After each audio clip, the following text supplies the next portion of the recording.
వారిద్దరూ fan party నుంచి ఎమ్మెల్సీలుగా ఎన్నికయ్యారు. ఆ తర్వాత సైకిల్ పార్టీలో చేరి పసుపు కండువా వేసుకున్నారు. ఆ ఇద్దరు మా పార్టీ వారు కాదని అధికార పార్టీ నేతలు అంటుంటే, మా పార్టీ వాళ్ళు అంతకన్నా కాదంటుంది ప్రతిపక్షం. ఇందుకీ ఆ ఇద్దరు ఎమ్మెల్సీలు ఏ పార్టీలో ఉన్నట్లు? అధికార ప్రతిపక్షాలు రెండు పోటీలో పడి తమ వారు కాదని ఎందుకంటున్నాయి? అసలు ఎమ్మెల్సీల విషయం రాజకీయంగా ఎందుకు చర్చనీయాంశమైంది? నెయ్యి అంశం మండలాన్ని కుదిపేస్తున్న టైంలో ఆ ఇద్దరు ఎమ్మెల్సీలు ఇచ్చిన ట్విస్ట్ ఏంటి?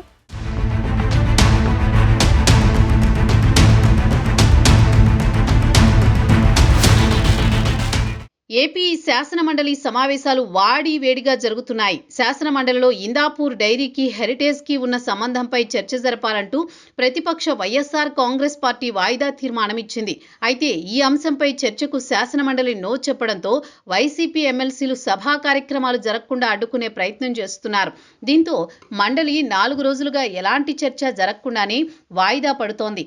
గతంలో వైఎస్ఆర్ కాంగ్రెస్ పార్టీ నుంచి గెలిచి తర్వాత తెలుగుదేశం పార్టీలో చేరిన మర్రి రాజశేఖర్, బల్లి కళ్యాణ్ చక్రవర్తి మండలిలో మరో వాయిదా తీర్మానం ఇచ్చారు.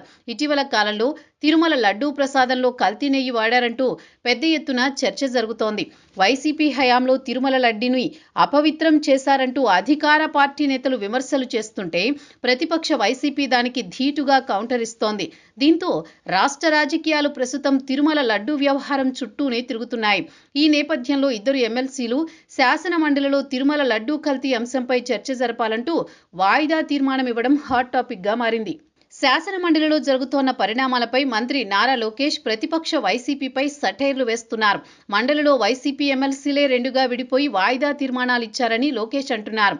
బొత్స సత్యనారాయణ మండలిలో పట్టు కోల్పోయారని ఆయన ఎద్దేవా చేశారు. మండలిలో జరుగుతున్న పరిణామాలపై ఏం జరుగుతుందో చూస్తామంటూ చెప్పుకొచ్చారు. లోకేష్ వ్యాఖ్యలపై ప్రతిపక్ష వైసీపీ నేతలు కూడా గట్టిగానే కౌంటర్ ఇస్తున్నారు. ఆ ఇద్దరు ఎమ్మెల్సీలు వైసీపీ నుంచి గెలిచి తెలుగుదేశం పార్టీకి అమ్ముడుపోయారని విపక్ష పార్టీ ఆరోపిస్తోంది. స్వయంగా చంద్రబాబు ఎమ్మెల్సీలు మర్రి రాజశేఖర్, బల్లి కళ్యాణ్ చక్రవర్తికి పార్టీ కండువా కప్పి టీడీపీలోకి ఆహ్వానించారనే విషయాన్ని టీడీపీ నేతలు గుర్తు చేస్తున్నారు.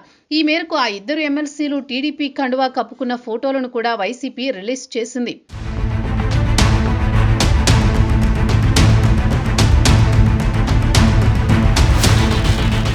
శాసన మండలిలో ఇందాపూర్ డైరీ అంశాన్ని పక్కదోవ పట్టించేందుకే అమ్ముడుపోయిన ఇద్దరు ఎమ్మెల్సీలతో అధికార పార్టీ వాయిదా తీర్మానం ఇప్పించిందని ఫ్యాను పార్టీ నేతలు ఫైర్ అవుతున్నారు. గత ఎన్నికల్లో వైఎస్ఆర్ కాంగ్రెస్ పార్టీ ఓటమి తర్వాత ఆ పార్టీ ఎమ్మెల్సీలు తలో దారి చూసుకుంటున్నారు. అందులో భాగంగా 7 ఎమ్మెల్సీలు వైసీపీకి గుడ్ బై చెప్పారు. అందులో కొందరు తెలుగుదేశం పార్టీ కండువా కప్పుకుంటే, మరొకరు జనసేన, మరో 2 భారతీయ జనతా పార్టీ తీర్థం పుచ్చుకున్నారు. అంతేకాకుండా వైసీపీకి ఎమ్మెల్సీ పదవులకు కూడా రాజీనామా చేశారు. తమ రాజీనామాలను ఆమోదించాలని ఎమ్మెల్సీలు మండలి చైర్మన్ ని కొన్నాళ్లుగా కోరుతూ ఉన్నారు. అయితే ఎమ్మెల్సీల రాజీనామాలను మండలి చైర్మన్ ఇంతవరకు ఆమోదించలేదు. దీంతో ఆ ఎమ్మెల్సీలు అవకాశం దొరికిన ప్రతి సందర్భంలో వైసీపీని టార్గెట్ చేస్తూ వస్తున్నారు. ఇందాపూర్ డైరీ విషయంలో అధికార పార్టీని వైసీపీ ఇబ్బంది పెడుతున్న సమయంలో పార్టీ మారిన ఇద్దరు ఎమ్మెల్సీలు వైసీపీకి కౌంటర్ వాయిదా తీర్మానాలు ఇవ్వడం చర్చనీయాంశమైంది. ఇదిలా ఉంటే ఎమ్మెల్సీలు బల్లి కళ్యాణ్ చక్రవర్తి, మర్రి రాజశేఖర్ పార్టీ మారినా వారితో తమకు సంబంధం లేదంటోంది అధికార పక్షం. మరోవైపు వైఎస్ఆర్సీపీ సైతం ఈ ఇద్దరు ఎమ్మెల్సీలు తమ పార్టీ వారు కాదు అంటోంది. దీంతో ఆ ఎమ్మెల్సీలు ఇద్దరు ఏ పార్టీలో ఉన్నారో ప్రశ్నలు తలెత్తుతున్నాయి. అటు అధికార పార్టీకి ఇటు ప్రతిపక్షానికి కాకుండా పోతున్నారా అనే సందేహాలు రాజకీయ వర్గాల్లో వ్యక్తమవుతున్నాయి.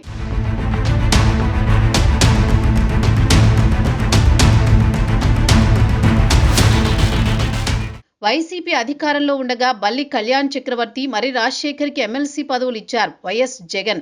2019 ఎన్నికల్లో వైసీపీ ఎంపీగా విజయం సాధించిన బల్లి దుర్గాప్రసాద్ హఠాత్తుగా మరణించారు.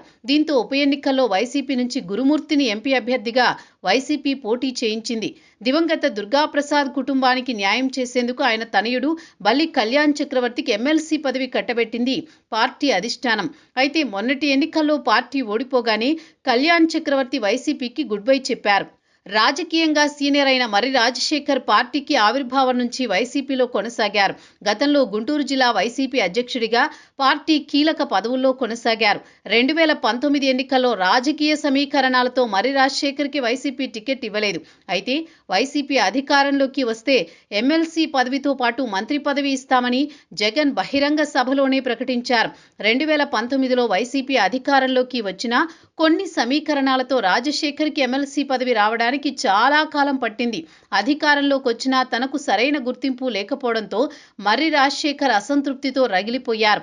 చివరికి ఎమ్మెల్సీ పదవి దక్కినా ఆ అసంతృప్తి మాత్రం చల్లారలేదు. దీంతో గత ఎన్నికల్లో వైసీపీ ఓటమి తర్వాత ఆయన పార్టీ నుంచి బయటికి వచ్చారు. తాజా రాజకీయ పరిణామాల నేపథ్యంలో ఆ ఇద్దరు ఎమ్మెల్సీలు ఇప్పటికీ వైసీపీకి ఝలకిస్తూనే ఉన్నారంటూ పొలిటికల్ సెక్టార్లో గుసగుసలు వినిపిస్తున్నాయి.